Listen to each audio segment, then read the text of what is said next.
Last year around the sort of diversity in film Oscar debate last year. Do you think we are getting any better in sort of breaking those? I led you right into that, didn't I? You did. Do you feel like there is a lot of typecasting for actors in your position? So that's a big conversation. Yes and no is my answer to that. You know, it kind of typecast can be very loosely thrown around, I feel, and that in itself can pigeonhole an actor, because then you're fighting against something to the extent where you're never going to be able to play a role. And for me, it's like the only way I've been able to grow as an actor is to sometimes, you know, I say it a lot, but you know, you got to take on the mold in order to break it sometimes. Otherwise, you're just never going to work.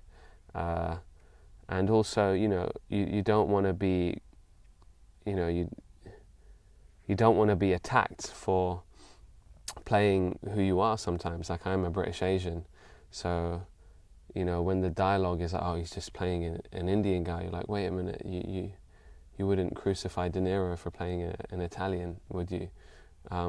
So why is that seen as a hindrance? It shouldn't be, right? We're just playing we're portraying stories of humanity, despite your color or your ethnicity or your race or whatever. So that, you know, that can get frustrating sometimes.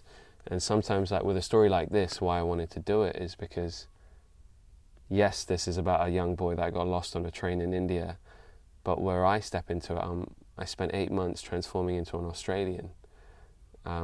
So it kind of negates all that hard work, and they're like, oh no, he's just an Indian guy. You're like, no, it's far, far more complex than that. There's so many more tones and textures and layers to this story and what went into making the character. So by using typecast, you're actually cheapening it.